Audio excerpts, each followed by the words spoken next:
हाँ सच साहिब। सत साहेब बोले बोले। मैं बहुत दिनों से ट्राई कर रहा, फोन मिल नहीं रहा था मुझे। गुरुजी से बात करने की, दो बात करनी है। ऐसा है, आपका व्हाट्सएप नंबर नहीं ना, तो मैं तो कैसे जी पता। सीधा हाँ साधा। हाँ जी, मेरा प्रणाम आपको स्वीकार हो जी, आवाज में पहचान ली। हाँ, बहुत अच्छे शुभ आशीर्वाद, मंगल आशीर्वाद। हाँ, हाँ, मैं बहुत खुश हूँ जी, आज आपसे बात करके बहुत ही खुश हूँ। हाँ हाँ हाँ, बहुत अच्छे बहुत अच्छे। मैं तो बहुत दिनों से मैं आपकी उसमें था जी, लेकिन नंबर नहीं मिल पा रहा। मैं तो अच्छा। बहुत बड़ा भाग्य हूँ कि आज मुझे दर्शन नंबर मिल गया, आपकी वाणी मेरे कानों में आ गई। हाँ हाँ हाँ, बहुत अच्छे। बहुत बस थोड़ा सा ऐसा इसमें तो मैं शुरू से ही काफी दिनों से, मतलब सन 74 से मैं गीता का ध्यान कर रहा था। हाँ और हाँ करते हुए मैं एक ही जगह जाके और खत्म हो गया जी मामला। हाँ कि हाँ लास्ट में क्या कहने लगे भगवान श्री कृष्ण ने कि हे अर्जुन, मैं जिसकी शरणागत हूँ तू उसकी भी शरणागत हूँ, उसकी शरणागत हुआ। हाँ हाँ हाँ। बस यहाँ आके मैं बिल्कुल ही वो हो गया, मैं निराश हो गया। और एक दूसरी चीज ये बताई थी, ये शायद ध्यान है मेरे को चौथे में या 5वें अध्याय में, कौन से अध्याय में लिखा हुआ वो, उसमें लिखा है कि तुम्हें कोई तत्वदर्शी संत बताओगा उसके बारे में।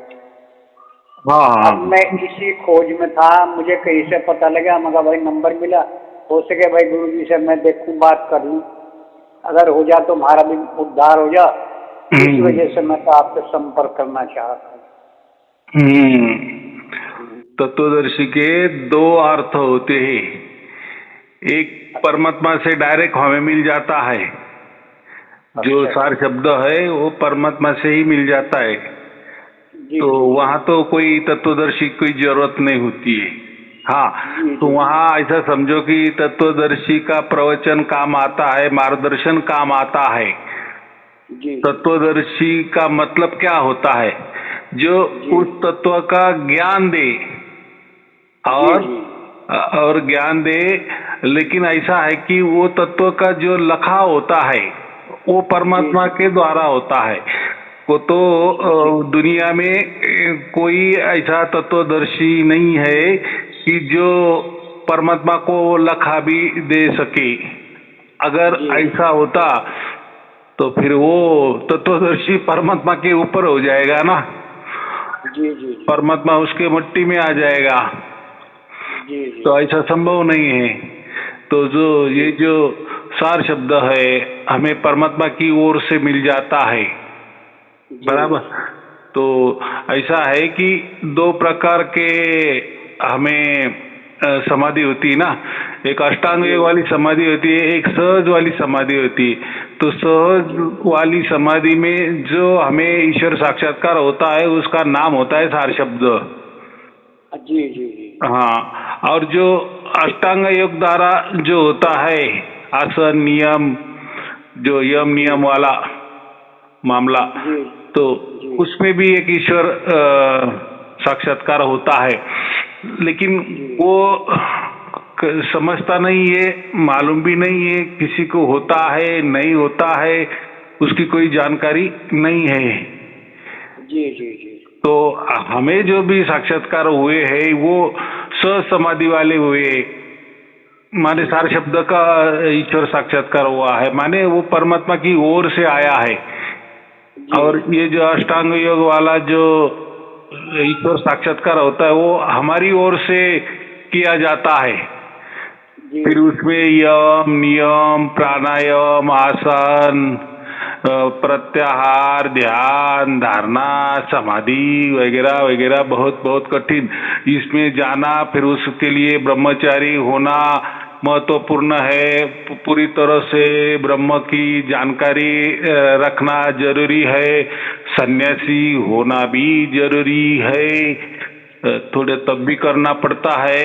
वो बहुत बड़ी कठिन परीक्षा है। तो आज के जी जमाने में वो नहीं चल सकता, वो वेदकालीन हो सकता है। जी माने जी जैसे हम बोलते हैं ना, जी ब्रह्मर्षि वशिष्ठ जी, ये वो अष्टांग योग से उन्हें ईश्वर साक्षात्कार हुआ था। तो जी बाद में भी कोई होंगे, विश्वामित्र जी होंगे, होंगे अभी उतना हमें मालूम नहीं है, क्योंकि वो रास्ता देखने में सुनने में ही इतना कठिन है। तो जाने की बात और वो सोचने की बात, तो ये रास्ता तो कबीर साहब ने बता दिए, गुरु नानक देव जी ने बता दिए कि ये सब समाधि से हमें ईश्वर साक्षात्कार हो जाता है। हाँ, तो हमारी फिर ये अष्टांग योग वाली समाधि कब हो गई? तो अष्टांग योग वाली समाधि ऐसे समझो कि पिछले जन्म में हुई होगी।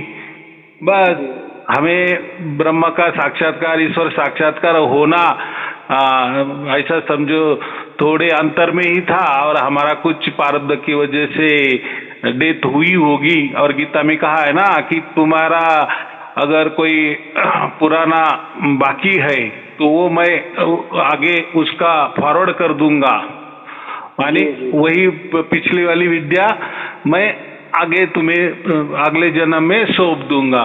तो ऐसा समझो कि जितने भी हम सारशब्दी है उनको वो ऐसा समझ के चलना कि वैसा ही पिछली वाली विद्या हमें ये जन्म में मिल गई और तत्क्षण हमें वो ईश्वर साक्षात्कार हो गया, बराबर। और ये दोनों जो साक्षात्कार है सहज समाधि वाले और अष्टांग योग वाले, वो योग दर्शन में पतंजलि ऋषि ने स्पष्ट तरीके से लिखे हैं। तो दोनों की भी मान्यता है, बराबर। हाँ, तो और दूसरी बात फिर गीता में जो बताया गया, फिर गीता में क्या कह दिए उन्होंने भी अष्टांग योग वाली बातें की है, ईश्वर साक्षात्कार की बातें की है। पहली उन्होंने कर्म की बात की कि कर्म करने से आपको मोक्ष हो जाएगा। बाद में कह दिए कि ज्ञान से, कर्म से ज्ञान श्रेष्ठ है। ज्ञान माने मालूमात, माहिती, जानकारी परमात्मा के बारे में सटीक सटीक सत्य माहिती, ये भी बहुत है ना। माने ज्ञान वाली बातें तो सब वेदों में तो खचाखच भरे हैं, उपनिषदों में ज्ञान वाली बातें है। तो उन्होंने कहा कि कर्म से ज्ञान श्रेष्ठ है, बराबर।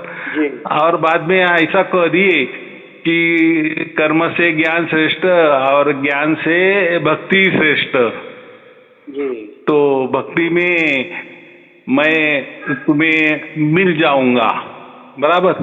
तो फिर उन्होंने तो वो थोड़ा विधि बताया कि अध्याय नंबर 6 में कि ऐसा ऐसा ध्यान करो, नासाग्रह के आगे ध्यान टिकाओ और हो जाएगा।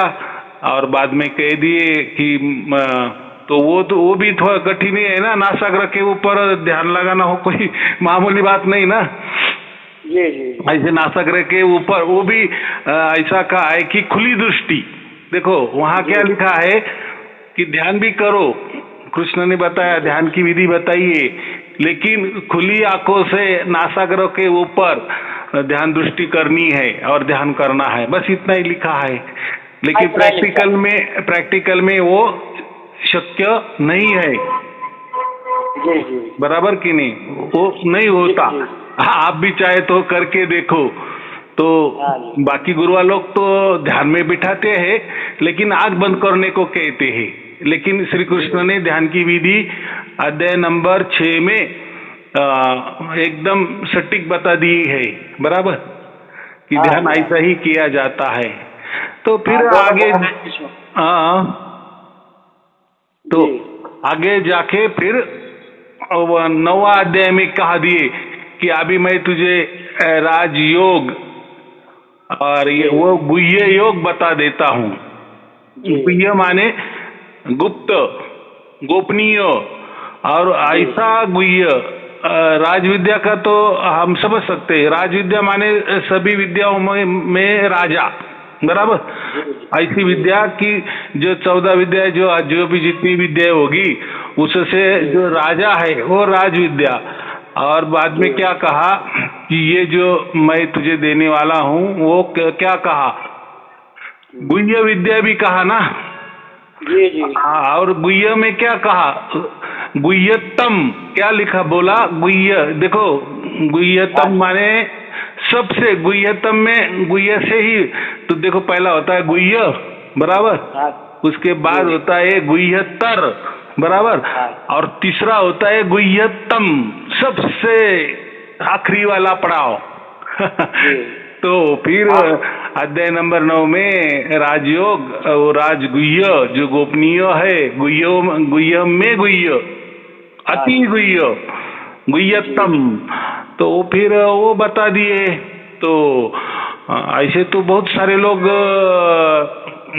बोलते हैं कि माने प्रवचन तो गीता के ऊपर सब करते हैं ना, जी जी कि जी। हाँ गीता में 9 अध्याय ऐसा कहा है, वो कैसा है, माने सब ज्ञान बटोरते हैं, बराबर। बड़ी बड़ी किताबें निकलते हैं, प्रवचन करते हैं, बहुत बड़ा बड़ा ज्ञान करते हैं, लेकिन प्रैक्टिकल में वो राज विद्या, राजगुह्य क्या बताए है, वहाँ गाड़ी सिट्टी गुल हो जाती है। बस सही है जी। बताया तो है ना, तो हाँ जी, हाँ बताया जी, तो हाँ जी। प्रैक्टिकल में ही किया होगा कि नहीं। जी जी जी। लास्ट में क्या कह दिए, अध्याय नंबर 9 में 34वां जो लास्ट वाला श्लोक है, उसमें क्या कहा कि तू मेरा तेरा मन मुझे अर्पण कर दे, बराबर। जी हाँ, जी जी मुझे ही नमस्कार कर। जी। हाँ, तू मेरा ही मेरे में मत परायण होए, माने संलग्न हो जा।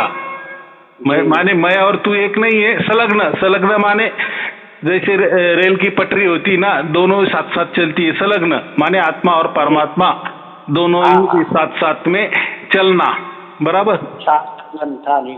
हाँ, तो वो दोनों साथ साथ में, तो संलग्न मत परायण, तो तू मत परायण भी हो जा। देखो कितनी बार कहा कि तू तेरा मन मुझ में अर्पण कर दे, मेरी पूजा कर, बराबर। हाँ, मेरी पूजा कर और सब कुछ कर और मेरा मत परायण हो जा। तो फिर ऐसी कौन सी विधि है कि ये सभी बातें उसमें आनी चाहिए। जी जी। ऐसी कुछ तो भी विधि है। देखो अभी वहाँ गोपनीय दिया है, गुह्य बता दिया है, तो उसका साफ मतलब है ना, कुछ तो भी बताए तो होगा कि नहीं। जी। लेकिन वो बात किसी को मालूम नहीं ना, और आज तक किसी ने पूछा भी नहीं है। बोले क्या, अरे उसमें क्या है, मन देना क्या है। और उसमें भी कहा है ना, उसी 9वें अध्याय में क्या कहा है कि ओम ये पवित्र नाम है। क्या बताया है, ओम को पवित्र बताया गया है। जी जी जी। हाँ, बहुत जगह ओम की बातें की है, लेकिन इसी 9वें अध्याय में उस विधि के लिए मंत्रों की भी जरूरत है, लेकिन उसके लिए पवित्र ओम का ये होना चाहिए, दर्ज होना चाहिए। माने उस विधि में ओम का भी जिक्र आया है। तो सभी बातें साफ है, लेकिन किसी को वो मालूम नहीं है। जो हमें मालूम है, परमात्मा ने दिया है, सब लोगों के लिए दिया है। उसको ये हम कहते हैं कि राज विद्या की दीक्षा। तो हम जो भी हमसे जोड़ती है, जो भी हमारे जो सारशब्दी संत परिवार के जो लोग हैं, जो आजीवन सदस्य है, उनको हम दे देते हैं अगर जिनकी इच्छा है। और लास्ट में क्या कहा है, अगर ये राज विद्या, राज गुह्य विद्या जिसको भी मालूम हो जाती है, और वो विद्या तो अपनी ओर से होती है। देखो सार शब्द परमात्मा की ओर से होता है, और सार शब्द भी प्राप्त हो जाता है तो उसको तो मोक्ष तो मिलता ही मिलता है, बराबर जी। लेकिन सार शब्द वाली बात ऐसी है कि वो तो परमात्मा की ओर से होना चाहिए, उतना हमारा भाग्य भी चाहिए। मैंने कहा ना कि पिछले जन्म में हमारा अष्टांग योग हुआ होना चाहिए, या इस जन्म में हमने कोई तो भी अष्टांग योग करना चाहिए कि जो सहज शक्य नहीं है इस जन्म में, या इस वातावरण में, या इस कलयुग में, बराबर। तो फिर ये जो कहा गया है कि ये राज विद्या राजगुह्य, तो इसकी विधि श्री कृष्ण ने अर्जुन को बताया। लेकिन क्या बताया, अबे अर्जुन को बताया माने ऐसा कोई सिर पर हाथ नहीं रख दिया कि जा तुझे हो जा। जैसा दिव्य दृष्टि के लिए उन्होंने उसके सर पे हाथ रखा था ना, मैं तेरा मेरा स्वरूप दिखाता हूँ, तो उसके दिव्य दृष्टि तो दे दी थी, लेकिन ये जो राज विद्या जो दिया उसके लिए कोई ऐसा सिर पे हाथ नहीं रखा था, बराबर। अभी वो कौन से टेक्निक के दी है वो किसी को मालूम नहीं, जो हमें मालूम है बस हमें इतना ही, जितना हमें मालूम है हम बोल सकते हैं, बराबर। बाकी किसी लोगों के पास होगा नहीं होगा, लेकिन मेरे तो ख्याल से या जो हमारे सारे शब्द संत परिवार है वो बोले कि हमने बहुत सारी गीता भी पढ़ी है, बहुत लोगों की पढ़ी है, बहुत संस्था की पढ़ी है, लेकिन ज्ञान के ऊपर ही ज्ञान बटोरा है। ऐसा कोई विधि नहीं बताता है, बस बोले ध्यान करो, ध्यान में कोई तो भी श्वासों के ऊपर कोई मंत्र का जाप करो, कोई बोले कृष्ण कृष्ण करो, कोई बोलते राधे राधे करो, तो कोई क्या बोलता है कोई क्या बोलता है। भाई राज विद्या योग में स्पष्ट तरीके से पवित्र ओम की बात की है, तो ओम तो लेना ही चाहिए कि नहीं। जी जी। हाँ, और ध्यान के करने के लिए तो खुली आंख बोली है, और नासाग्रह के ऊपर लक्ष्य केंद्रित करने को कहा है, तो ये तो कम से कम मोटी मोटी बातें तो आनी चाहिए कि नहीं। जी जी जी। हमें नहीं जम रहा है, हमें नहीं समझ रहा है, वो बात अलग है। नहीं जम रहा है इसका मतलब हम सिर्फ पंडित है ना, ऐसा हो गया ना। जी। माने गीता के ऊपर बड़े बड़े हम प्रवचन करते हैं, लेकिन जो राज की बात बोली है, गुह्यतम बात बोली है, उसके ऊपर कोई ये नहीं देता है। बस कृष्ण कृष्ण करे, हरे राम करो। ऐसा नहीं है, बराबर। तो चलो, जिसको होता है, जिसको मिल जाता है तो वो मिल जाता है, तो लेकिन हमें तो मालूम है, हमें तो परमात्मा ने दिया है, हम लोगों को दे देते हैं, बहुत सारे लोगों को देना शुरू भी किया है, बराबर। तो वो भी चलते फिरते ध्यान होता है, जैसा सार शब्द में चलते फिरते ध्यान होता है ना, योग होता है ना, तो वैसा ही ये प्रक्रिया है। लेकिन ये प्रक्रिया हमारी ओर से की जाती है। देखो, दोनों में फर्क है। सार शब्द में भी हमें मोक्ष मिलता है, ये बात तो पतंजलि ने कही दी है, बराबर। और ये गीता में ये जो राजविद्या से, राजगुह्य से भी आपको मोक्ष मिलता है, ये भी बात बता दी है अध्याय नंबर 9 में, बराबर। लेकिन वो सार शब्द के लिए परमात्मा की ओर से आता है, वो वहाँ हमें कुछ करना नहीं करना पड़ता, बराबर। वो आपे आप हो जाता है, और उसका ज्ञान भी आ जाता है कि हाँ तुम्हें क्या हो गया है। और लेकिन ये जो राजविद्या राजगुह्य में क्या है, ये हमारी ओर से हमें करना पड़ता है। देखो, दोनों में फर्क है जी। तो अगर हमने वो विद्या हमें मिल गई, वो राजविद्या हमें मिल गई, तो हमारा भी मोक्ष निश्चित है, लेकिन उसको करना पड़ता है, सिद्ध करना पड़ता है, और वो कोई इतनी ज्यादा कठिन बात नहीं है। अब देखो, अब भी हमें मिल गया तो अभी हमें लगता है अरे ये तो बहुत सहज बात थी। लेकिन फिर किसी को मालूम नहीं था ना। जी जी जी। हाँ, ये महत्वपूर्ण है, माने प्रैक्टिकल मालूम चाहिए। बाकी लोगों को मालूम है, लेकिन उसके ऊपर प्रवचन मालूम है, ज्ञान मालूम है।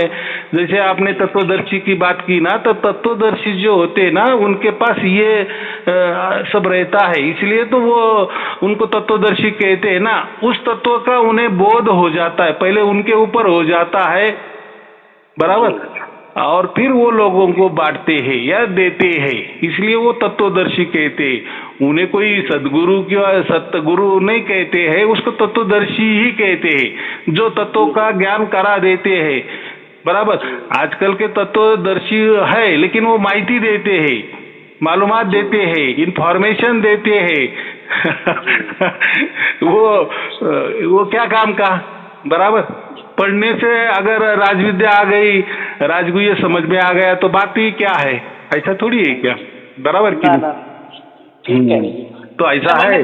आपके 5-6 बार जो है मैंने आपका वो प्रवचन सुने जी।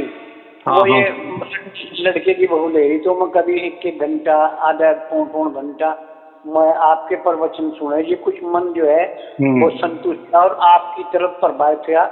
कम से कम 2-3 महीने से मैं आपको नंबर मिला रहा था जी, बराबर। हाँ। और मेरा मन आपकी तरफ काफी प्रभावित हो रहा था। अच्छा।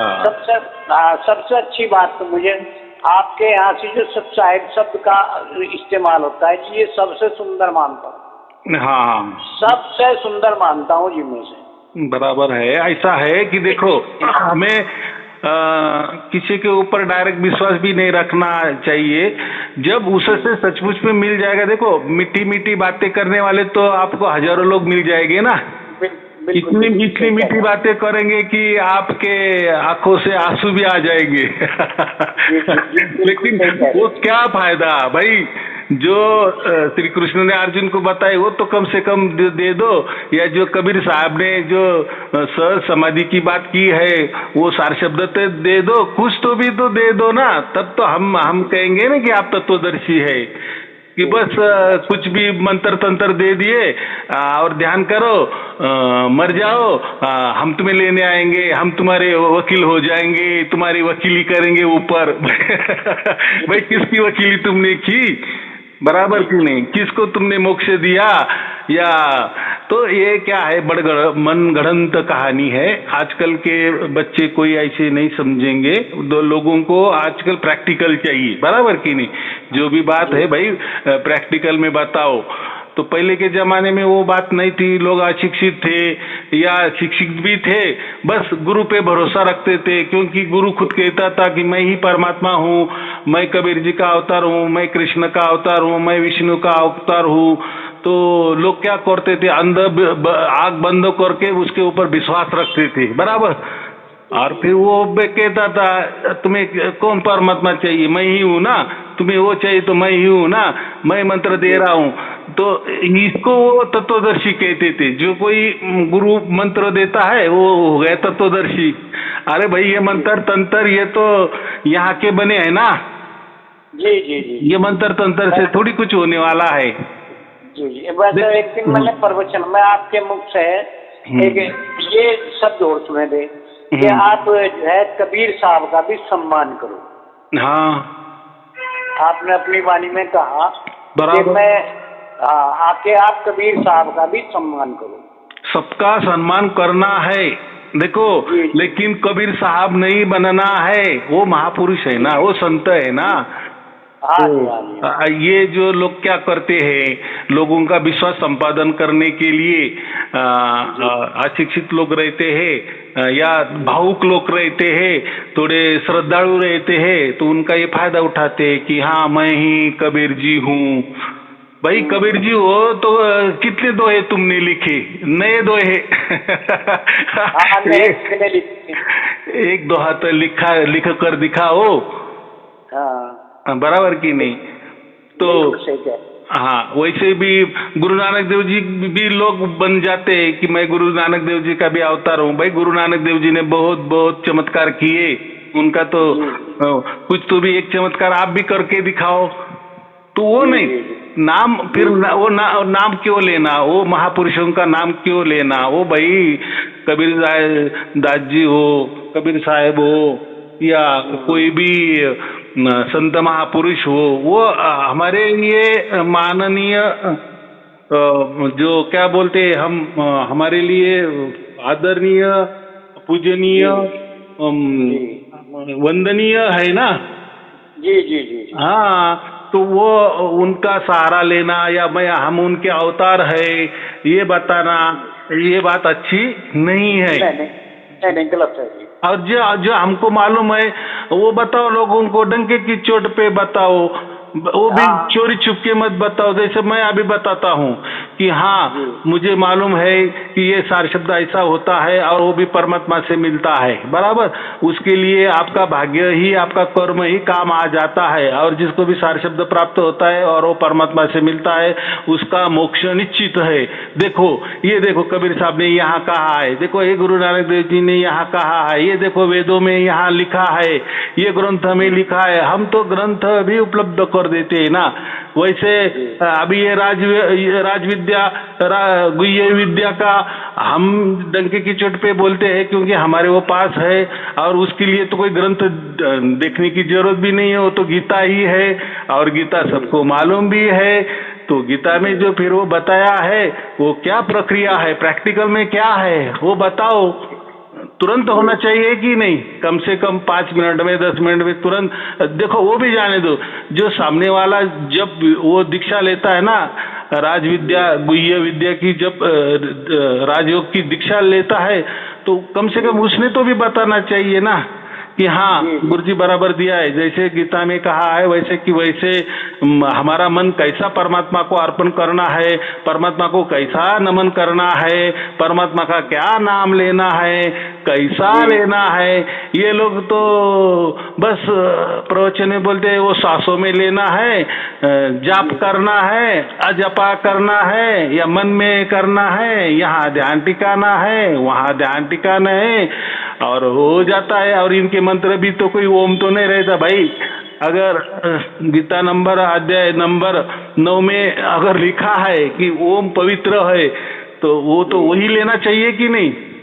तो देखो बड़ी बड़ी संस्थाएं हैं, कृष्ण के बारे में भी प्रसार प्रचार खूब खूब करते हैं, राधे राधे भी करते हैं, भागवत का प्रचार करते हैं, लेकिन जो बोलते हैं कि हमारे पास राजविद्या भी है, राजगुह्य भी है, लेकिन फिर मंत्र क्यों अलग दे रहे हो भाई। उसमें स्पष्ट दिया है ना, बताया है ना कि ओम एकाक्षर है। देखो ओम एकाक्षर है, इसका मतलब वो कोई अक्षरों में नहीं आता, ओ आई में क ख ग में नहीं आता ना, नहीं आता। एकाक्षर का वहाँ मतलब ऐसा लिया है कि अविनाशी, क्षर न होने वाला, अविनाशी। तो उसका नाम इसलिए वो एकाक्षर गीता में कह दिए है। या ऐसा भी समझो कि ओम के अलावा कोई भी मंत्र का व्याकरण दृष्टि से, जैसे मैंने कहा ना गुह्य, गुह्यतर, गुह्यतम, ऐसा अलग अलग फॉर्म हो जाता है ना। तो ऐसा ओम का फॉर्म आपने कभी देखा क्या? नहीं, कोई संधि विच्छेद नहीं है। संधि छेद राम का भी हो जाता है, राम है, रमैया है, रामो है, रामाय है, उसमें भी बहुत सारा व्याकरण है। दुनिया में कोई भी नाम ले लो, ओम ये जो मंत्र का कहो, एक अक्षर कहो, परमात्मा का नाम कहो, कुछ भी कहो, इसका मात्र कोई भी व्याकरण गड़बड़ नहीं होती वो, क्योंकि वो वेदों में कहा है ना। और वेदों में ओमकारा की कितना जय जयकारा किया है, पूरा वेद ओम से भरा हुआ है। छांदोग्य उपनिषद, श्वेताश्वर उपनिषद, मांडुक्य उपनिषद, क्या गीता, सब ने कहा है ना, ओम की ख्याति की है ना।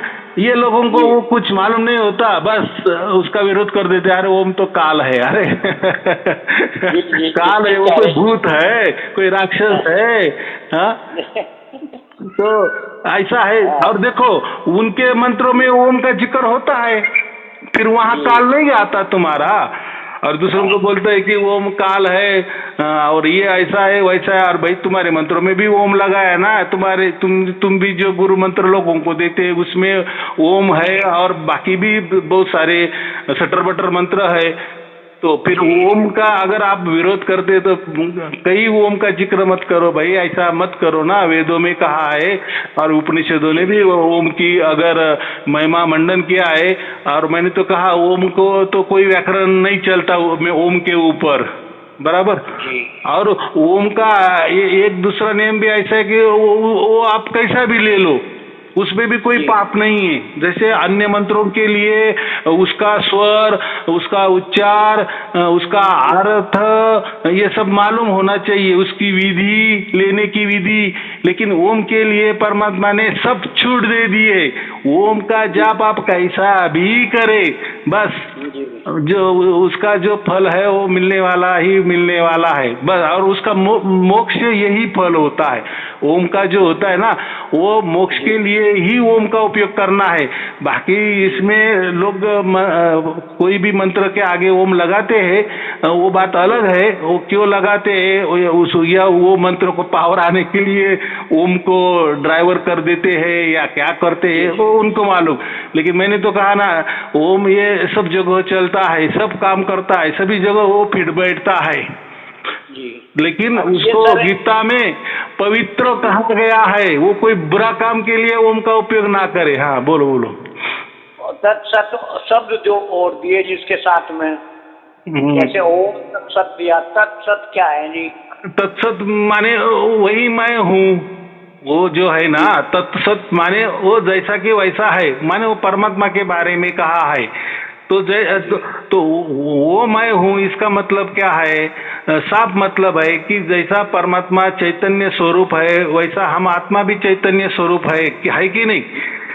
जी और जी गीता में कहा है ना कि परमात्मा, ये जो परमात्मा का ये जो आत्मा जो है ये सनातन अंश है। क्या कहा है? सनातन अंश। सनातन अंश कहा है। ऐसा नहीं कहा जी है कि जी परमात्मा का अंश है। अगर परमात्मा का अंश कह दिए तो वो टुकड़ा हो जाता है। परमात्मा जी को जी फिर वो परमात्मा क्या है कि वो तो काटा नहीं जाता, जैसा आत्मा वो परमात्मा हो तो काटा पीटा नहीं जाता, जलाए नहीं जा सकता, भिगोए ना जाता, सुखाया नहीं जाता, कुछ नहीं होता। बराबर। जी जी। तो गीता में स्पष्ट कहा है ना हाँ जी हाँ कि जी। हाँ, 15वां अध्याय में 7वां जो श्लोक है उसमें तो स्पष्ट कहा है कि मैं जो हूँ, ये जो आत्मा है ये मेरा परमात्मा का सनातन अंश है। अंश सनातन है। शब्द डाला है। सनातन का मतलब क्या? आदि अनादि से। सनातन जी माने जी, सनातन, अनादिकाल पहले से। ऐसा जी था, आज भी ऐसा है, आगे भी ऐसा है। तो वो सनातन अंश है, जी माने जी जी वो अलग ही अंश है। और जी वो भी कब से है? सनातन से वो अलग ही रखा है उसको। मतलब क्या साफ है ना, परमात्मा जी अलग है और उसका अंश आत्मा अलग है। ये दोनों के बीच में सनातन शब्द आ गया ना। तो जी जी जी इतनी अगर बुद्धि है तो सब समझ जाएंगे। तो ये लोगों को उतना नॉलेज नहीं होता है, वो बोलते हैं कि आत्मा ही परमात्मा है। भाई स्पष्ट कहा है कि परमात्मा का सनातन अंश है। सनातन का और एक मतलब है कि जैसी रेलवे की पटरी होती ना, जी तो जी हम पटरी कहते हैं, एक शब्द है, लेकिन पटरी का मतलब क्या होता है? दो होता है, बराबर। जी और वो दोनों कभी जी मिलते नहीं, मिलते नहीं। जी जी ऐसे कि कितने भी आप कहीं भी जाओ वो दो ही रहेंगे। माने जो हम बोलते हैं ना, नदी के दो तीर कभी हाँ किनारे कभी एक नहीं हो सकते। वैसा जी जी सनातन का है। सनातन माने आदि अनादि से और अनंत जी काल तक। उसको काल की सीमा नहीं है, कहीं रुकने जी की सीमा नहीं है, माने शुरुआत भी नहीं है और उसका एंड भी नहीं है। और सनातन का मतलब पहले वैसा था, आज भी ऐसा है और आगे भी वैसा रहेगा। तो इसलिए वो जी सनातन शब्द डाल दिया है बीच में। सनातन है, पहले से ऐसा ही हो, अंश ही है बस परमात्मा का। माने जी अंश है, माने वो अलग है, कभी भी सनातन काल तक कभी भी एक नहीं होगा। ये जी इतनी सहज बात बताइए, बराबर कि जी नहीं? ऐसा थोड़ी बिल्कुल। बताए कि परमात्मा का अंश है। परमात्मा का अंश है तो ऐसा समझना कि वो कभी न कभी उसमें विलीन हो जाएगा। जी लेकिन जब सनातन अंश कर दिए है, माने पहले जी से वो वैसा कि वैसा है, अंश ही है, अलग ही है। जी फिर अलग ही अलग। है तो इसका साफ मतलब है वो कभी एक नहीं हो सकता। हाँ मैंने निर्णय नहीं पहले, चाहिए।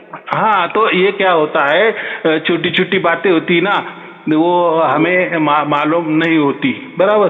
और बहुत इसमें क्या होता है, कोई आत्मा का शब्द परमात्मा के लिए भी उपयोग करते हैं, कभी कभी परमात्मा का शब्द आत्मा के लिए भी उपयोग होता है, कभी कभी आत्मा शब्द जीव के लिए भी होता है, जीवात्मा के भी लिए होता है।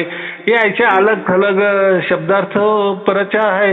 लेकिन गीता में तो ये बातें सब कुछ क्लियर लिखी है, कोई वहाँ गड़बड़ नहीं है, बराबर। जी स्पष्ट कहा है कि मैं आजन्मा हूँ, तो मैं जन्म नहीं लेता हूँ। उसने क्या जी कहा है उसमें कि मैं प्रकृति को अधीन करके और मेरी योग माया से मैं जन्म लेता हूँ। जी जी जी तो हाँ देखो बिल्कुल अभी बिल्कुल ठीक कहा। उसका मतलब क्या है, जब हमें सार शब्द प्रकट होता है ना, तो वो जी परमात्मा ही प्रकट होता है। इसलिए हम सार शब्दों को परमात्मा क्यों कहते हैं? जी साफ कहा है कि मैं प्रकृति को अधीन करके, बराबर, बिल्कुल प्रकृति को बिल्कुल सत्य। अधीन करके और योग माया से मैं प्रकट होता हूँ। बिल्कुल ऐसा बिल्कुल नहीं सही कहा है। कि मैं ये टाइम होता हूँ वो टाइम होता हूँ।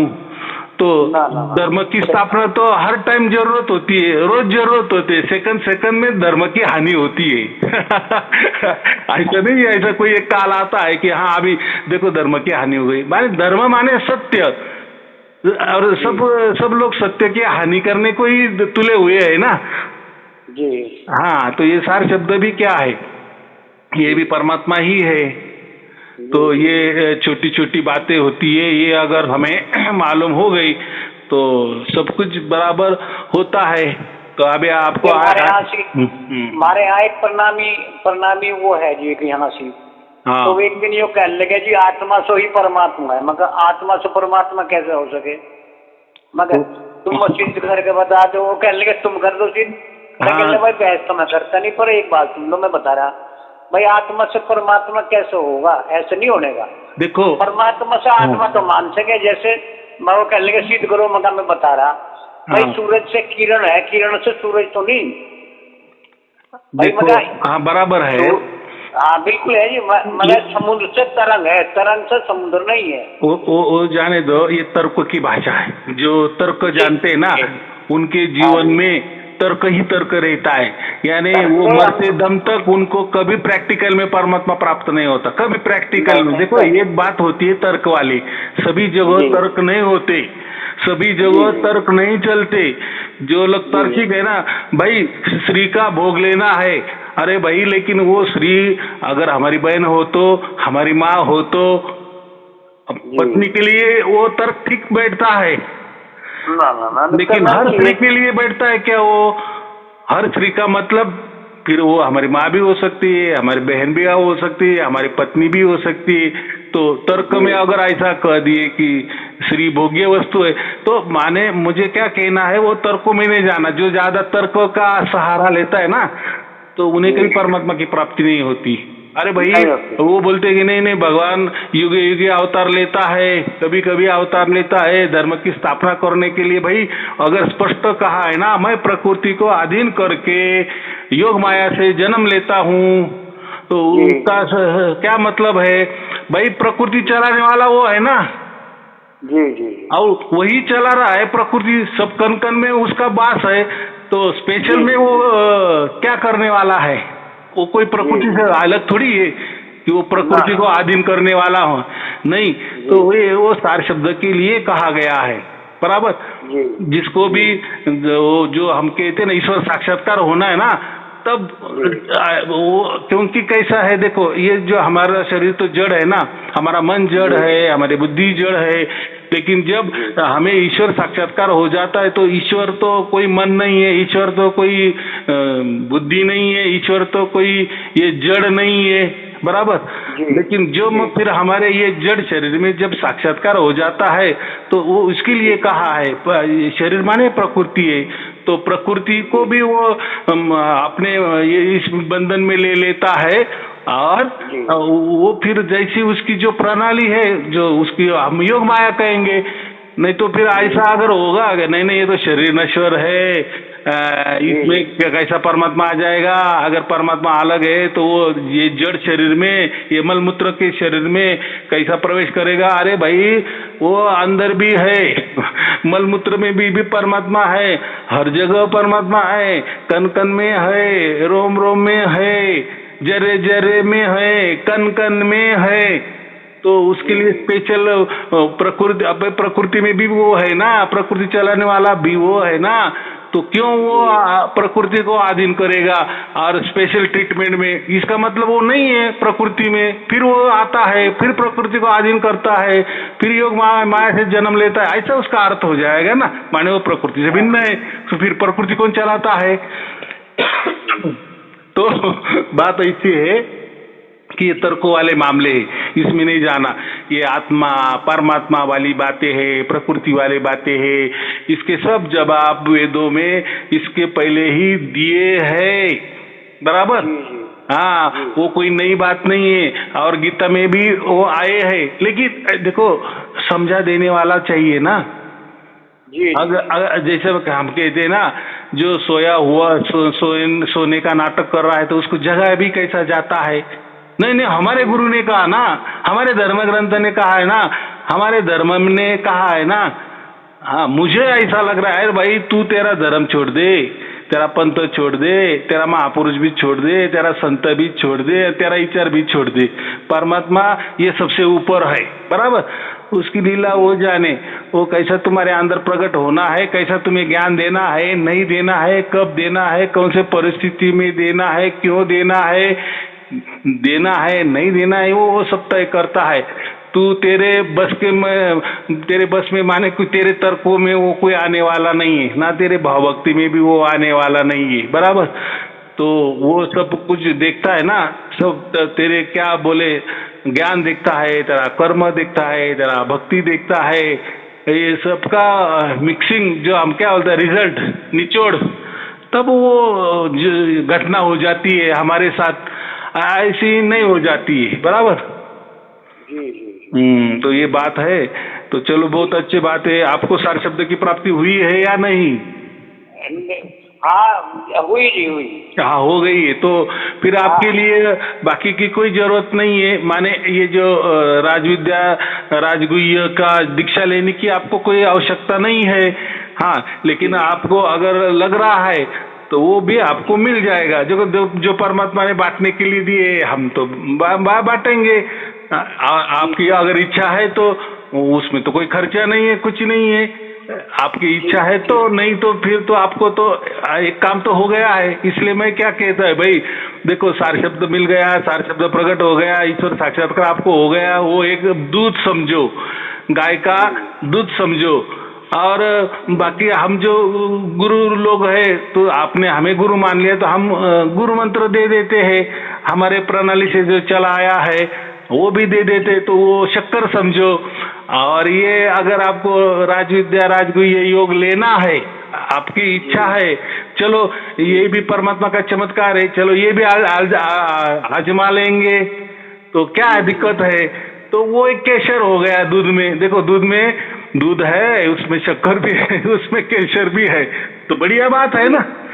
हाँ हाँ, और लिया नहीं लिया नहीं लिया। तो अगर आपने राजविद्या का भी दीक्षा ले लिया तो आपका जो परमात्मा है, जो आपको सार शब्द मिल गया है, आपका जो मोक्ष का काम हो गया है वो हो गया है।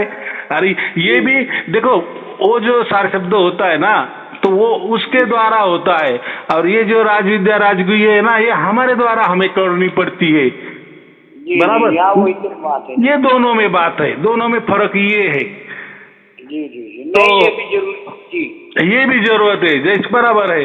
अभी किसी को सार शब्द नहीं प्राप्त हुआ तो फिर वो कब तक चलेगा, मुझे प्राप्त कब होगा। तो भाई एक काम कर, तू राजविद्या का ये ले दीक्षा ले, और कर, तेरे से कर, थोड़ा सा प्रयत्न कर, थोड़ा सा कष्ट ले, हो सकता है ये भक्ति है। राजविद्या का जो हम बोलते हैं ना दीक्षा, ये भक्ति मार्ग है।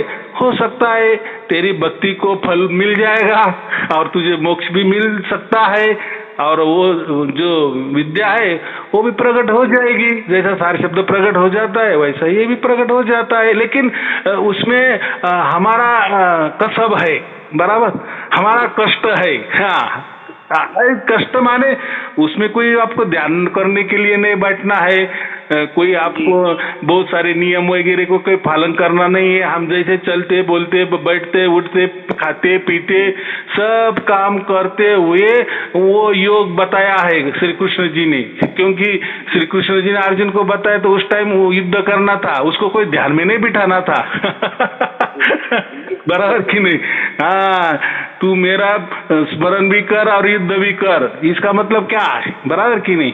तो वो जो होता है या जो वो दीक्षा है तो वो सब काम में, जैसे हम सार शब्द में जैसा वो होता है उसके लिए वो तो ऑटोमेटिक होता है, आप चलता है ना, उसके लिए हमें कुछ करने की जरूरत नहीं होती। वैसा ही ये हमारी ओर से, हमारे कष्ट से, हमारे भाग्य से समझो, या हमारी ओर से हम वो करते हैं, और थोड़ा इसमें टाइम लगता है, इतना ही होता है। लेकिन चलो वो राह देखने से, सार शब्द की राह देखने से वो अगर मिल गए तो बहुत अच्छी बात है। लेकिन ये मार्ग से भी हम जा सकते हैं ना, भक्ति मार्ग से, बराबर। ऐसे परमात्मा ने सब मार्ग दे दिए हैं मनुष्य के लिए, केवल और केवल मोक्ष प्राप्ति के लिए। अबे हमें चुनना है कौन सा मार्ग ये करना है, बराबर कि नहीं? हर इसमें तो यही कहा है ना कि और ये जो सब परमात्मा ने मार्ग दिए ये सिर्फ और सिर्फ मोक्ष के लिए दिए हैं, बराबर। हाँ, तो अगर हमने क्या बोले काम करते वक्त राम भी बोल दिए तो बहुत अच्छी बात है ना, काम में राम। हाँ, तो सार शब्द के थोड़े फायदे अलग होते हैं। उसमें मोक्ष ये निश्चित है, ये भी राजविद्या राजगुह्य दीक्षा में भी मोक्ष ये कॉमन है, लेकिन ये संसार वाली बात है ना, तो इसमें थोड़ा हमारा संसार वाला भी काम थोड़ा हो जाता है। भक्ति है तो भक्ति में तो परमात्मा का थोड़ा दयालु कृपालु बन ही जाता है। ऐसा थोड़ा सोच समझ के चलना। चलो ठीक है, और कोई पूछना है? नहीं ठीक है जी, मैं भी ये मोबाइल ले लूं और मैं फिर आपसे संपर्क मैसेज से करूंगा। हाँ, बहुत अच्छे बहुत अच्छे। चलो ठीक है, आपको और आपके परिवार के लिए शुभ आशीर्वाद, मंगल आशीर्वाद। सत साहिब जी, सत साहिब जी, सत साहिब जी।